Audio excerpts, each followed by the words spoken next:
शेतकरी मित्रांनो, मी अक्षय काळे स्वागत करतो आमच्या यूट्यूब चॅनल भूमिपुत्र अक्षय काळेमध्ये।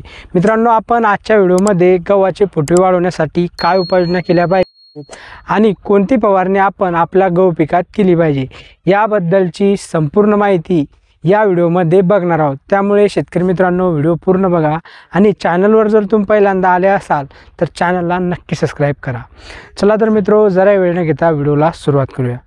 मित्रांनो, गव्हाचा फुटवा वाढवण्यासाठी सर्वात महत्त्वाचा मुद्दा म्हणजे योग्य खत व्यवस्थापन करणे। मित्रांनो, गव्हाचे योग्य खत व्यवस्थापन कसे करायचे याबद्दल आपला एक संपूर्ण व्हिडिओ आहे, त्यामुळे मी याबद्दल जास्त माहिती देत नाही। त्या व्हिडिओची लिंक आपल्या व्हिडिओच्या डिस्क्रिप्शनमध्ये आहे, तुम्ही पाहू शकता।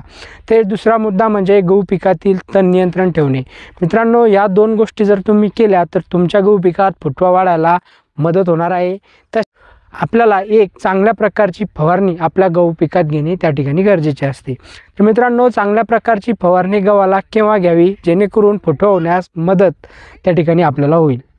मित्रांनो, आपल्याला आपल्या गहू पिकात आपण तणनाशक मारून झाल्यानंतर 7 ते 10 दिवसांनी एक फवारणी घ्यायची आहे। मित्रांनो, फवारणीमध्ये मी तुम्हाला 2-4 औषधे त्या ठिकाणी सांगणार आहे, ज्यामध्ये एक कीटकनाशक, एक बुरशीनाशक, एक टॉनिक आणि एक विद्राव्य खत अशा 4 औषधांचा आपल्याला गहू पिकात कॉम्बिनेशन करून फवारणी करायची। मित्रांनो, सर्वात अगोदर सांगतो, हे एक जबरदस्त दर्जाचे टॉनिक आहे आणि फुटव्यासाठी तर बेस्ट असे टॉनिक आहे। मित्रांनो, तुम्हाला PI कंपनीचे बायोटाएक्स या टॉनिकचा वापर या ठिकाणी करायचा आहे।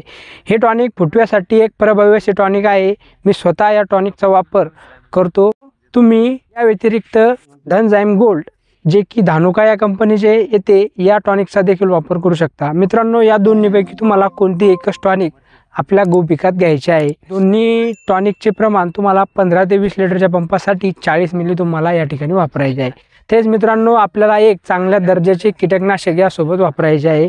मित्रांनो, गहू पिकात आपण किडींचा विचार जर केला तर गव्हावर फक्त खोडकिडींचाच प्रादुर्भाव मोठ्या प्रमाणावर होत असतो आणि खोडकिडीवर 100% नियंत्रण करण्यासाठी आपल्याला सिजेंटा या कंपनीचे आलिका या कीटकनाशकाचा वापर करायचा आहे।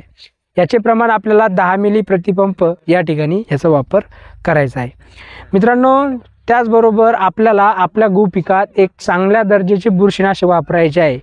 तर चांगल्या दर्जाचे बुरशीनाशक वापरत असताना आपल्याला एंडोफिल कंपनी हे बुरशीनाशक या ठिकाणी वापरायचे आहे, कारण आपल्या गहू पिकात येणारा जो तांबेरा रोग आहे याचे नियंत्रण या बुरशीनाशकामुळे होण्यास मदत आपल्याला त्या ठिकाणी होणार आहे।